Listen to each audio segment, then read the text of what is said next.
네, 우리 같이 인사 나누겠습니다. 일주일 동안 애쓰셨습니다. 예, 더위에 건강 조심합시다. 예, 이 시간에는 로마서 3장 23절부터 24절까지 읽었습니다. 은혜 받을 말씀의 제목은 모든 사람이 죄를 범하였음에입니다. 모든 사람이 죄를 범하였음에. 사람은 누구나 자기의 상태를 정확하게 알고 싶어 합니다. 그래서 몸이 좀 아프면 병원을 찾아가죠. 그런데 병원에 가면 가장 먼저 하는 일이 치료가 아니에요. 어디가 어떻게 왜 아픈가 진단부터 합니다. 정확한 진단이 있어야 올바른 치료가 시작되기 때문입니다. 영적인 문제도 마찬가지입니다. 인간이 무엇으로 구원을 받아야 되는지를 알기 위해서는 먼저 인간의 상태가 어떤지를 알아야 돼요. 오늘 본문을 보면 하나님께서 인간의 상태를 진단하시는 말씀이 나옵니다. 우리의 영혼 역시 정확한 진단이 있어야 정확한 치료가 가능하기 때문이죠. 그래서 하나님께서 사람을 진단하신 결과를 본문 23절에서 이렇게 기록하고 있습니다. 빨간색만 시작. 모든 사람이 죄를 범하였음에. 모든 사람이 죄를 범했다는 거예요. 여러분, 여기 나오는 이 모든 사람에는 예외가 없습니다.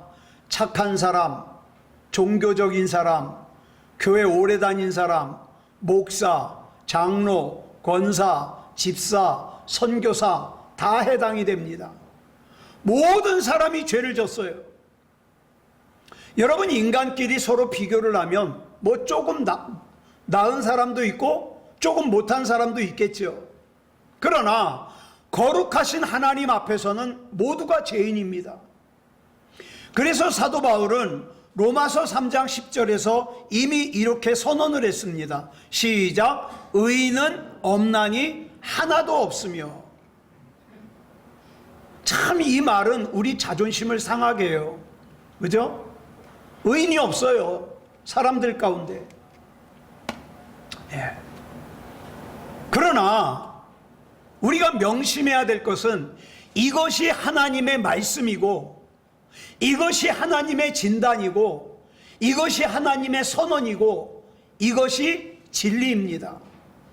여러분, 열왕기상 8장 46절을 보면 이렇게 말씀하고 있어요. 시작. 범죄하지 아니하는 사람이 없사오니.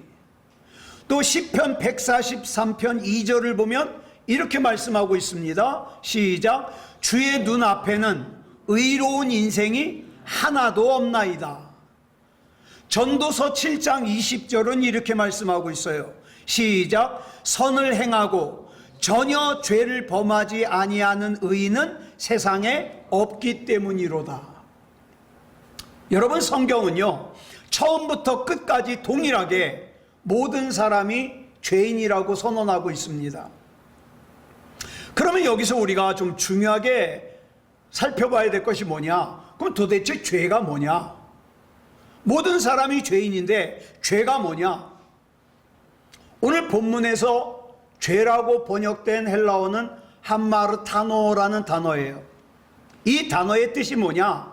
목표에서 벗어났다는 뜻이에요. 기준에 미치지 못한다는 뜻이에요. 여러분, 구약 성경에 보면 메네 데겔 우바르신이라는 말이 나오거든요.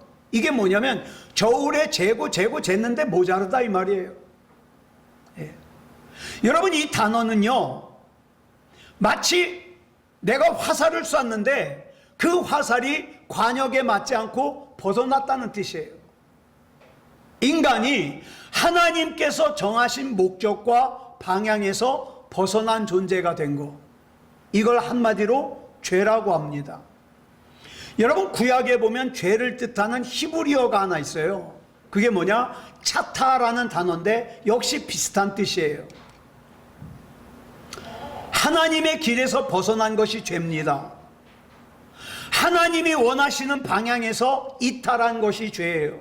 그러므로 여러분, 우리는 흔히 이렇게 생각하잖아요. 잘못된 나쁜 행동 몇 가지, 도둑질했거나 사기를 쳤거나 뭐 음란을 행했거나 이런 걸 죄라 그러는데, 아니요, 그건 죄의 결과예요. 죄의 가장 깊은 본질은 뭐냐? 하나님보다 나를 더 사랑하는 게 죄예요. 다시 말해서 하나님께서 앉으셔야 될 내 삶의 왕의 자리에, 주인의 자리에 하나님을 밀어내고 내가 앉는 거, 또 다른 뭔가를 앉히는 거, 이게 죄다 이 말이에요. 그렇기 때문에 여러분, 죄는요 어떤 특정한 행동에 하나는 것이 아니에요. 뭡니까? 예배의 문제예요. 여러분, 그래서 예배가 중요한 거예요. 삶의 왕의 자리에 하나님께서 앉으신 사람은 예배가 중요합니다. 그러나 내 삶의 왕의 자리에 하나님을 밀어내고 다른 것이 앉아 있잖아요. 예배가 하찮아요. 여러분, 인류 최초의 죄도 바로 이런 것이었습니다. 창세기 3장 5절을 보면 사탄이 하와에게 이렇게 말을 합니다. 시작. 너희가 그것을 먹는 날에는 너희 눈이 밝아져 하나님과 같이 되어. 결국 아담과 하와가 선악과를 따먹은 이유가 뭐냐? 하나님 같이 되고 싶었어요. 자기가 하나님이 되고 싶었어요. 내가 하나님께 순종하는 피조물로 살기보다 내가 내 인생의 주인이 되어서 내 마음대로 살고 싶었어요. 이런 아담과 하와의 마음을 사탄이 알고 아담과 하와에게 하나님의 말씀보다 자기가 주인이 되어서 자기가 판단하면서 살도록 유혹한 거예요. 그 결국 아담과 하와는 하나님의 말씀보다 자기의 판단을 믿었습니다. 하나님의 뜻보다 자기의 뜻을 선택했습니다. 이게 죄의 시작이에요. 그래서 선악과를 따먹은 거예요. 많은 사람들은 선악과를 따먹은 행동만 보죠. 예, 선악과를 따먹었기 때문에 죄인이다. 아니요, 죄인이기 때문에 선악과를 따먹은 거예요. 예. 우리 하나님은요, 그 행동 뒤에 있는 마음을 보십니다. 예. 아담과 하와의 죄는요, 뭐로부터 시작됐냐? 하나님 없이도 살 수 있다는, 내가 하나님보다 더 잘할 수 있다는 하나님께 대한 반역으로부터 시작되었습니다. 그 결과 죄가 세상에 들어오고, 죽음이 세상에 들어오고, 고통이 세상에 들어오고, 눈물이 세상에 들어오고, 질병이 세상에 들어오고, 두려움이 세상에 들어왔습니다. 그러니까 인간의 모든 비극은 죄로부터 시작된 거예요. 사람들은요, 환경이 바뀌면 행복할 것 같아요. 그죠? 내가 돈 좀 많이 가졌으면 행복할 것 같아요. 좋은 직장에 내가 취직하면 행복할 것 같아요. 지금 당장 내 앞에 있는 이 문제만 해결되면 행복할 것 같아요. 내 병만 해결되면 행복할 것 같아요. 그러나 성경은 단호하게 그렇지 않다고 얘기합니다. 왜냐? 저와 여러분이 이걸 움켜쥐잖아요. 그럼 또 다른 게 생겨요. 네? 내가 그걸 가지기 전에는, 그걸 성취하기 전에는 행복하질 않아요. 성경은요, 인간의 가장 깊은 문제는 환경이 아니라 죄라고 말씀하고 있습니다. 그래서 이 죄의 문제를 해결하지 못하면 어떤 문제도 해결되지 않아요. 결국 근본적인 문제는 해결될 수 없다는 거죠. 그러면 이 근본적인 문제인 이 죄를 우리는 어떻게 해결해야 될 수 있을까? 인간 스스로 이 죄의 문제를 해결할 수 있을까? 여러분, 오늘 본문 23절이 그래 중요한 말씀이에요. 다시 한번 읽어볼까요? 시작. 모든 사람이 죄를 범하였음에 하나님의 영광에 이르지 못하더니. 이 말씀은 죄가 인간에게 가져온 결과를 얘기하고 있어요. 인간은 죄를 범하였을 뿐만 아니라 그 결과 하나님의 영광에 이르지 못하게 되었다는 거죠. 그러면 여기서 말하는 하나님의 영광이 뭘까요? 여러분, 하나님의 영광이 뭐예요? 우리는 흔히 하나님의 영광 그러면 뭘 생각합니까? 번쩍번쩍 빛나는 거, 찬란한 거, 천국 뭐 이런 거 생각하잖아요. 물론 그것도 하나님의 영광 맞아요. 그러나 오늘 본문에서 말하는 하나님의 영광은 좀 더 깊은 의미가 있습니다. 이사야서 43장 7절을 보면 이렇게 말씀하고 있어요. 시작. 내 이름으로 불려지는 모든 자 곧 내가 내 영광을 위하여 창조한 자를 오게 하라. 여러분, 여기서 내 이름으로 불려지는 모든 자 누구예요? 그리스도인이에요. 인간은 우연히 생겨난 존재가 아니라 하나님의 영광을 위하여 하나님의 목적 속에서 창조된 존재예요. 그래서 인간의 첫 번째 목표는 뭐가 되어야 되냐? 하나님을 영화롭게 하고 하나님을 사랑하고 하나님 안에서 기뻐해야 되는 거예요. 이것이 인간이 창조된 이유예요. 목적이에요. 그래서 장로교에서 신앙의 핵심적인 교리를 교육하기 위해서 107가지의 질문과 답을 정리했는데 이게 뭐냐? 웨스트민스터 소요리 문답이라는 책이에요. 이 107가지의 질문 가운데 첫 번째 질문이 이겁니다. 사람의 제일 되는 목적이 무엇입니까? 그리고 답을 이렇게 해요. 사람의 제일 되는 목적은 하나님을 영화롭게 하고 영원토록 그를 즐거워하는 것입니다. 이렇게 답을 해요. 이것이 인간이 창조된 본래 이유요 목적이라는 거예요. 여러분, 아담과 하와가 처음에 창조되었을 때는 하나님을 두려워하지 않았어요. 그죠? 하나님 안에서 기뻐했어요. 하나님과 같이 교제하면서 산책하는 걸 좋아했어요. 이것이 인간의 가장 아름다운 상태였습니다. 그러나 죄가 들어오면서 달라졌어요. 어떻게 달라졌습니까? 아담과 하와가 하나님을 불편해해요. 하나님을 두려워해요. 세상을 더 사랑해요. 하나님보다 죄를 더 사랑해요. 그래서 어떻게 했어요? 하나님께서 불렀을 때 하나님을 피해서 숨었잖아요.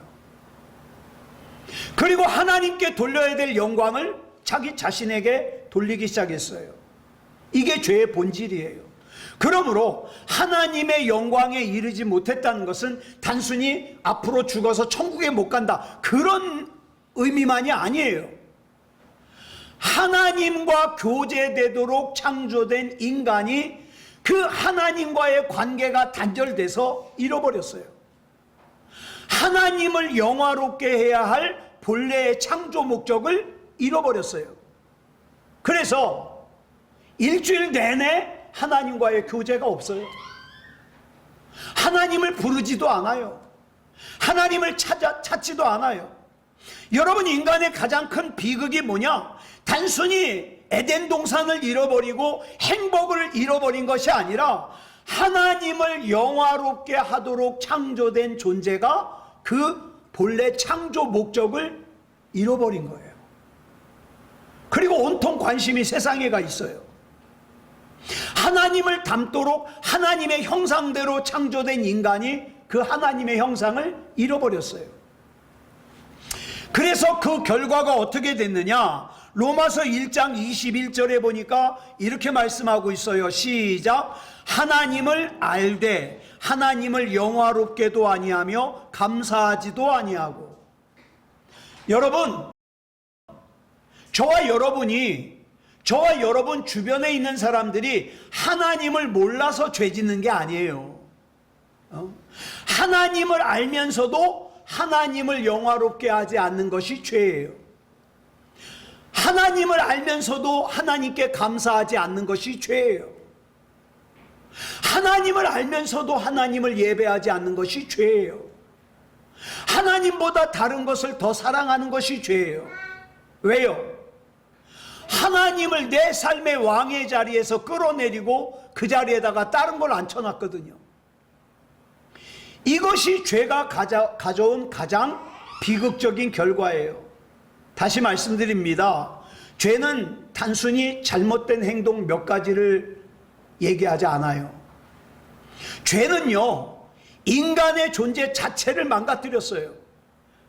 창세기 1장 27절에 보니까 이렇게 말씀하고 있어요. 시작. 하나님이 자기 형상 곧 하나님의 형상대로 사람을 창조하시되. 여기 보면 하나님께서 인간을 하나님의 형상대로 창조하셨다 그랬어요. 그래서 저와 여러분은 동물과 달라요. 식물과 달라요. 그런데 여기 나오는 하나님의 형상이 무슨 뜻인지는 우리가 다 이해하지 못해요. 한마디로 설명할 수 없어요. 그런데 한 가지는 분명합니다. 뭐냐? 인간은 하나님과 교제할 수 있도록 창조되었다는 거예요. 하나님의 성품을 반영하도록 창조되었다는 거예요. 하나님의 영광을 나타내도록 창조되었다는 거예요. 그런데 문제가 생겼어요. 죄가 그 하나님의 형상을 심각하게 훼손했어요. 이걸 어떤 신학자는 뭐에다 비유했느냐? 깨진 거울에다가 비유를 했어요. 거울이 깨졌어요. 거울이 깨졌지만 거울은 그냥 있어요. 그 상태로 없어지지 않았어요. 그래서 그 거울을 보면 대충의 형상은 보여요. 그러나 대충은 보이지만 본래의 모습을 자세하게 보여주지는 못해요. 그래서 여러분, 하나님의 형상이 깨진 저와 여러분 안에 뭐가 있어요? 양심이 있어요. 내가 이러면 안 되는데. 사랑이 있어요. 정의감도 있어요. 그렇지만 죄 때문에 하나님을 온전히 똑바로 보여주지는 못합니다. 죄로 인해서 하나님의 형상이 완전히 사라지지 않았어요. 그래서 죄를 지면 걸려요. 예배를 안 드리면 꺼림칙해요. 인간은 죄로 인해서 하나님을 온전히 드러내지는 못해요. 근데 그 흔적이 남아있어요. 신학자들은 이걸 뭐라고 얘기를 하느냐? 전적인 타락이라고 얘기해요. 전적인 타락. 근데 많은 사람들이 이걸 오해를 해요. 전적인 타락 그러니까 인간은 100% 악해. 왜? 전적으로 전부가 타락했으니까 이렇게 생각을 하는데 아니에요. 그거 잘못된 말이에요. 그게 아니라 물론 인간 전체가 죄의 영향을 받기는 받았어요. 그런데 100% 악하다는 뜻이 아니라 인간은 여전히 생각해요. 인간은 여전히 양심이 있어요. 또 인간은 여전히 선택을 합니다. 행동을 합니다. 그러나 죄로 인해서 하나님을 기쁘시게 하고 하나님께 나아가는 영적인 능력을 잃어버렸다는 거예요. 저와 여러분의 능력으로는 못 가요. 못 나가요. 네. 그래서 이 전적인 타락은 인간이 행하는 모든 것이 다 타락했다는 뜻이 아니라 인간의 생각과 감정과 의지와 행동의 모든 영역이 죄로 오염됐다는 뜻이에요. 그나마 도토리 키재기로 저와 여러분은 조금 난 거예요. 세상에는 아예 그걸 모르고 사는 사람들이 많이 있잖아요. 그렇기 때문에 인간이 하는 모든 일에는 죄의 영향이 스며들어 있다는 거예요. 그래서 어때요? 저와 여러분이 착한 일을 할 때조차도 어때요? 하나님께 온전히 영광 돌리기보다 나 다른 사람들이 나 칭찬해 줬으면 좋겠어. 내가 이렇게 했는데. 자기가 영광을 받고 싶어 해요. 조금만 봉사를 해도 칭찬받고 싶어 해요. 그 칭찬 안 해주면 속상해요.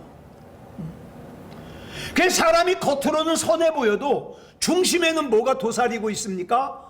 하나님보다 자기가 더 높아지려는 그 마음이 도사리고 있어요. 왜 그래요? 죄 때문에 그렇습니다. 죄 때문에. 그래서 예레미야서 17장 9절을 보면 이렇게 말씀하고 있어요. 시작. 만물보다 거짓되고 심히 부패한 것은 마음이라. 마음. 예. 인간의 가장 큰 문제는 밖에 있지 않아요. 사람들에게 드러내지 않는데, 말하지 않는데 내 마음이 지금 오염되어 있는 거예요. 그래서 예수님께서 마가복음 7장 20절로 23절에서 이런 말씀을 하셔요. 모든 악한 것이 사람의 마음에서 쏟아져 나와가지고 사람을 더럽게 한다. 결국 문제의 본질은 환경에 있는 게 아니에요. 인간의 타락한 본성에 있습니다. 그리고 이 타락은 결국 어디로 끌고 갑니까? 영적인 죽음으로 끌고 가요. 창세기 2장 17절 보겠습니다. 시작. 선악을 알게 하는 나무의 열매는 먹지 말라. 내가 먹는 날에는 반드시 죽으리라. 하나님께서 이렇게 말씀하셨어요. 선악을 알게 하는 나무의 열매를 먹으면 반드시 죽을 거야. 하나님께서 아담과 하와에게 이렇게 말씀하셨거든요. 그런데 성경을 보니까 아담이 선악과를 먹었는데도 몇 살까지 살았어요? 930살까지 살았어요.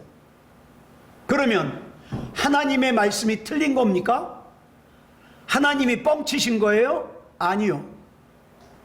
선악과를 따먹은 그날 아담은 영적으로, 육체의 생명은 있지만 영적으로 하나님과의 관계가 끊어져 버렸어요.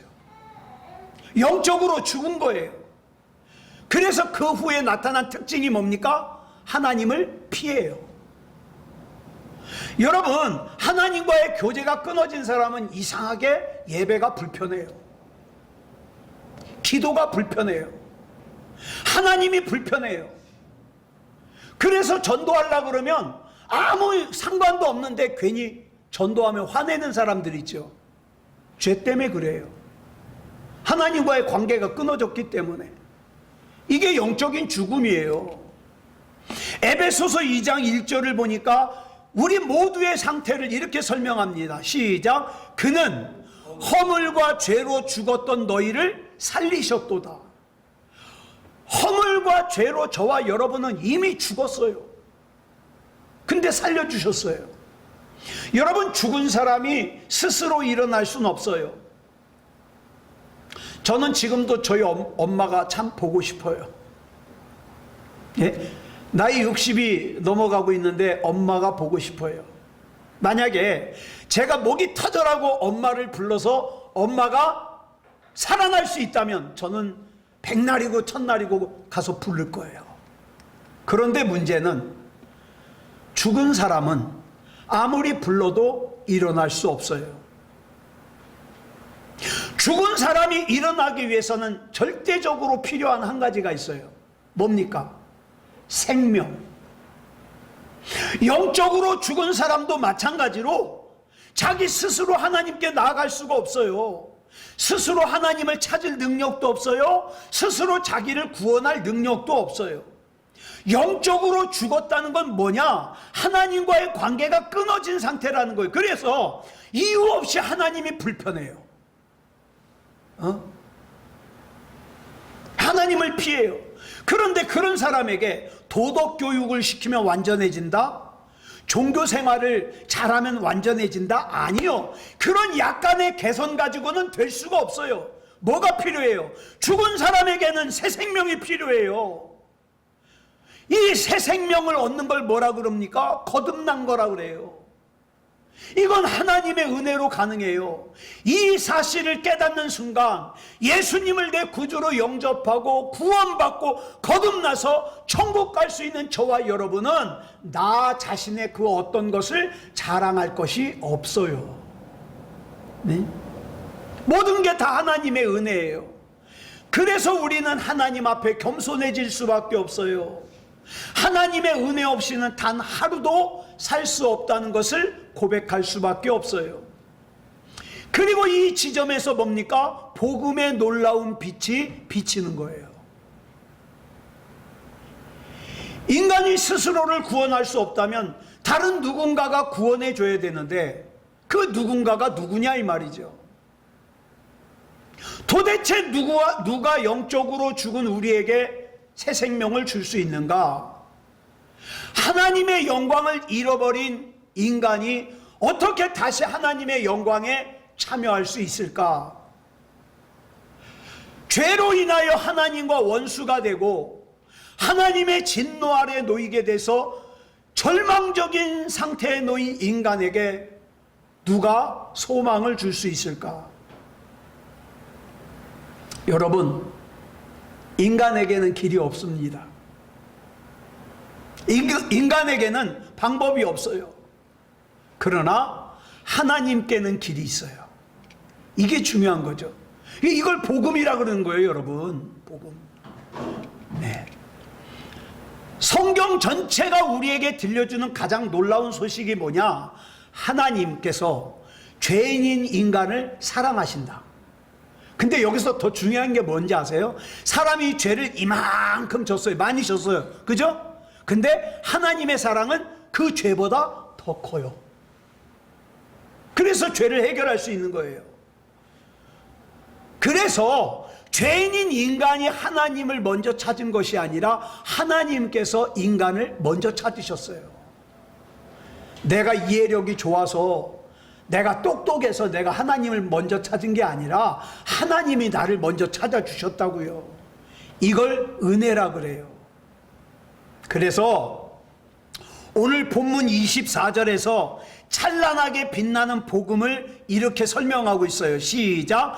그리스도 예수 안에 있는 속량으로 말미암아 하나님의 은혜로 값 없이 의롭다 하심을 얻은 자 되었느니라. 이 한 구절 속에 복음이 다 들어있는 거예요. 죄인에게 소망이 있는 이유가 여기 기록되어 있어요. 멸망받아야 할 인간이 구원받을 수 있는 이유가 여기 있어요. 이게 아니었다면 여러분 아무리 몇백만 원짜리 몇천만 원짜리 옷을 입고 수억 원짜리 차를 타고 굉장히 좋은 집에 살고 좋은 음식을 먹고 멋있게 살고 재밌게 살아도 불쌍한 인생이에요. 불쌍한 인생. 왜? 멸망받아야 될 인생이거든요. 그러나 그리스도 예수 안에 속량이 있어요. 그래서 저와 여러분은 아골골짝 빈들을 지나더라도 어떻게 해요? 절망하지 않아요. 낙심하지 않아요. 왜? 내 안에 생명이 있거든요. 여기서 이 속량이라는 단어가 굉장히 중요해요. 이 속량이라는 단어는 어디서 사용하는 단어냐? 노예시장에서 사용하는 단어예요. 노예가 자유를 얻으려면 몸값을 지불해야 돼요. 근데 노예는 몸값을 지불할 돈이 없어요. 그러니까 노예를 하죠. 자, 그러면 누군가가 대신 몸값을 지불해야 되는데 그 누군가가 누구냐 이 말이죠. 죄인도 마찬가지예요. 우리는 죄의 지배 아래 놓여 있고 사탄의 유혹 아래 놓여 있고 죽음의 권세 아래 놓여 있어요. 우리 힘으로는 절대로 그 속박에서 벗어날 수가 없어요. 그런데 누군가 나를 위해서 값을 지불했어요.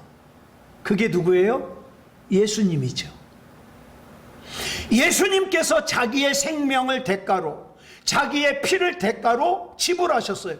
그래서 노예였던, 죄의 노예였던, 사탄 마귀의 노예였던 우리가 자유를 얻게 된 거예요. 베드로전서 1장 18절로 19절이 이렇게 말씀합니다. 시작. 너희가 알거니와 너희 조상이 물려준 헛된 행실에서 대속함을 받은 것은 은이나 금같이 없어질 것으로 된 것이 아니요 오직 흠없고 점없는 어린 양 같은 그리스도의 보배로운 피로 된 것이니라. 여러분, 우리는 우리의 구원을 돈 주고 산 게 아니에요. 우리가 무슨 특별하게 착한 일을 많이 해서 된 것도 아니에요. 예수님의 보배로운 피. 그런데요, 좋은 학교 나오고 IQ 높은 사람도 이거 잘 이해 못하는 사람 많아요. 그런데 IQ도 별로 높지 않고 고등교육, 높은 교육 받지도 않았는데 저와 여러분이 이것이 믿어지니 얼마나 감사합니까? 여러분, 우리는 십자가를 너무 익숙하게 봐요. 교회마다 십자가가 있죠. 집에도 십자가가 붙어 있죠. 자동차에도 십자가가 달려 있죠. 목걸이에도 십자가가 달려 있죠. 그런데 여기저기 십자가는 많은데 십자가의 의미를 똑바로 기억하는 사람은 많지 않아요. 여러분, 십자가는 단순히 종교적인 상징이 아닙니다. 십자가에는요, 큰 두 가지가 만나고 있어요. 하나는 뭐냐? 하나님의 사랑. 또 하나는 뭐냐? 하나님의 공의. 이 두 가지가 만나는 곳이 어디냐? 십자가예요. 많은 사람들이 이렇게 묻죠. 하나님은 사랑이시라며. 그러면 죄인을 그냥 용서해주면 될 걸 왜 용서 안 해주고 이렇게 힘들게 할까? 이유, 하나님은 거룩하시기 때문이에요. 이번에 우리나라에서도 경찰관 아들이, 그죠? 죄를 저질렀는데 아버지가 경찰이라 죄를 덮으려고 그러다가 지금 난리가 났잖아요. 경찰은 죄를 덮으면 안 되잖아요. 하나님도 마찬가지예요. 죄를 가볍게 여기시면 안 돼요. 왜? 공의의 하나님이니까. 하나님께서는 악을 보고도 못 본 척 하실 수가 없어요. 죄의 삭은 사망이기 때문에 반드시 죽어야 돼요. 그런데 동시에 하나님은 사랑이세요. 죄인을 포기하지 않으세요. 죄인이 지은 죄보다 더 큰 사랑을 가지고 있어요. 그래서 하나님의 사랑은 죄인을 구원하길 원하셔요. 이 두 가지가 만나는 것이 어디냐? 십자가예요. 십자가는 하나님의 공의와 하나님의 사랑이 만나는 장소예요. 하나님은 죄를 외면하실 수 없는 분이에요. 동시에 죄인을 포기하실 수 없는 사랑의 하나님이에요. 그러니까 죄를 대신하여 누군가가 반드시 대가를 지불해야 돼요. 심판을 받아야 돼요. 진노를 받아야 돼요. 저주를 받아야 돼요. 이사야 선지자는 이때로부터 700년 전에 이사야 53장 5절에서 이걸 이렇게 예언을 했어요. 시작. 그가 찔림은 우리의 허물 때문이요 그가 상함은 우리의 죄악 때문이라. 여러분, 십자가를 다시 한번 바라보시자고요. 거기에는 우리의 죄가 있어요. 우리의 교만이 있어요. 우리의 탐욕이 있어요. 우리의 음란함이 있어요. 우리의 거짓이 있어요. 우리의 불순종이 있어요. 그런데 그 죄를 모아 예수님께서 짊어지시고 달리신 곳이 십자가예요. 그런데 그 예수님을 하찮게 대하시겠습니까? 고린도후서 5장 21절은 이렇게 말씀하고 있어요. 시작. 하나님이 죄를 알지도 못하신 이를 우리를 대신하여 죄로 삼으신 것은. 여기 보니까 예수님을 뭐라고 설명해요? 죄를 알지도 못하신 이라 그랬어요. 그런데 그 죄를 알지도 못하신 완전하신 예수님께서 죄인이 되어서 달렸어요. 죄인의 자리에 서셨어요. 심판을 받으셨어요. 정죄를 받으셨어요. 버림을 받으셨어요. 얼마나 그 마음이 아팠으면 십자가 위에서 예수님께서 나의 하나님, 나의 하나님, 어찌하여 나를 버리셨나이까 이렇게 절규를 하셨겠냐고요. 그러면서 저와 여러분을 구원해 주셨어요. 그래서 여기서 중요한 사건이 하나 나타나는데, 우리의 죄를 모아서 어디로 갔어요? 예수님께로 갔어요. 이걸 전가라 그래요. 그 다음에 그 대신에 뭐가 우리한테 왔어요? 하나님이 의롭다 여겨주심이 우리에게 왔어요. 이걸 신학에서 전가라 그래요. 그래서 하나님께서는 이제는 저와 여러분을 죄인으로 보지 않으시고 의인으로 보세요. 어떤 사람만? 예수님을 구주로 영접한 사람만. 교회 다니는 사람 말고 예수님을 구주로 영접한 사람만. 그래서 하나님이 의롭다고 하신다 그래서 뭐라 그래요? 칭의라 그래요. 이것은 우리가 실제로 죄를 한 번도 짓지 않은 사람이 됐다는 뜻이 아니라 예수님께서 나의 죄값을 담당하시고 그 대신에 예수님의 의의 옷을 우리에게 입혀주셨다는 뜻이에요. 그렇기 때문에 하나님께서는, 잘 들으세요, 아무나 의롭다 그러는 게 아니에요. 누구를 의롭다 그래요? 예수 그리스도 안에 있는 사람. 예수 그리스도 안에 있는 사람. 사랑하는 여러분, 우리는 아직 완전한 존재가 아니에요. 그러나 예수 그리스도의 의가 우리 안에 주어졌기 때문에, 아까 우리 박원모 집사님 기도하셨습니다마는 우리는 많은 순간에 넘어지잖아요. 그쵸? 실수하잖아요. 또 알고도 죄를 짓잖아요. 그러나 예수 그리스도를 구주로 영접하는 순간 우리는 이미 목욕을 했어요. 이제 뭐만 하면 돼요? 발만 씻으면 돼요. 네. 하나님의 원수가 하나님의 자녀가 되었습니다. 이게 복음이에요. 이게 은혜예요. 네. 우리가 오직 하나님의 은혜로 구원받았기 때문에 뭐라 그래요? 값없이 받았다 그러는 거예요. 값없이. 그래서 에베소서 2장 8절에 보니까 뭐라 그래요? 시작. 너희는 그 은혜에 의하여 믿음으로 말미암아 구원을 받았으니 이것은 너희에게서 난 것이 아니요 하나님의 선물이라. 이래도 하나님을 만홀히 여기시겠습니까? 우리 그리스도인은 다른 자랑할 것이 없어요. 오직 십자가만, 오직 예수님만, 오직 하나님의 은혜만 자랑해야 돼요. 왜냐하면 우리의 구원은 처음부터 끝까지 하나님께서 이루신 거니까. 이게 복음이에요. 다시 한번 강조합니다. 죄의 문제는 뭐냐? 내 삶의 왕의 자리, 주인의 자리에서 하나님을 밀어내고 다른 것이 차지하는 것이 죄예요.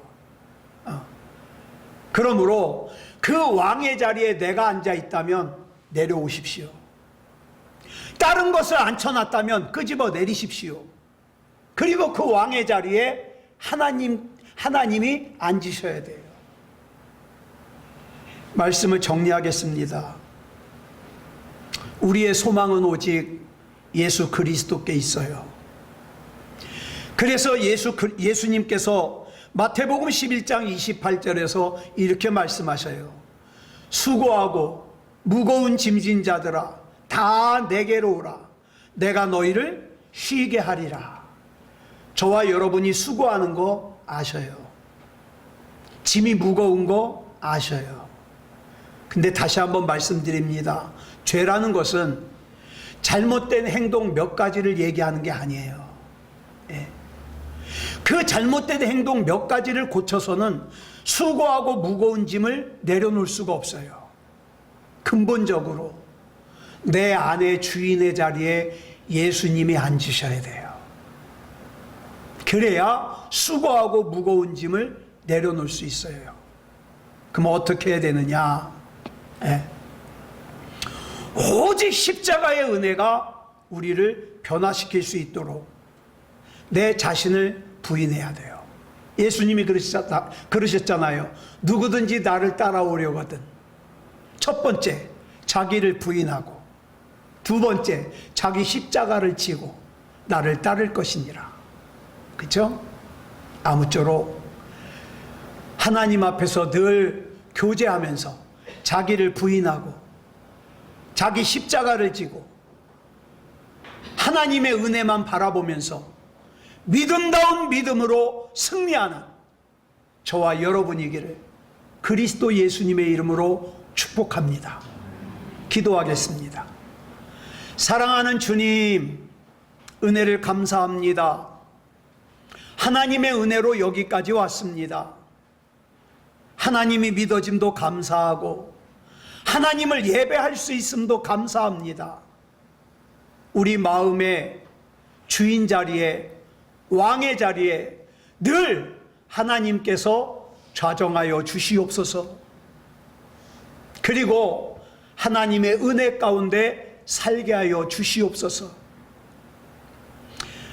모든 사람이 죄인이라서 우리도 죄인이고 죽을 수밖에 없었는데 십자가의 놀라운 사건을 통하여 구원해 주시고 천국 백성이 되게 해 주셨으니 이 땅에 호흡이 남아있고 사는 날 동안 하나님 맡겨주신 사명 잘 감당할 수 있도록 인도해 주시옵소서. 우리 주님 붙잡아 주시고 인도해 주실 줄 믿사오며 그리스도 예수님의 이름으로 감사하며 기도드려 싸움나이다. 아멘.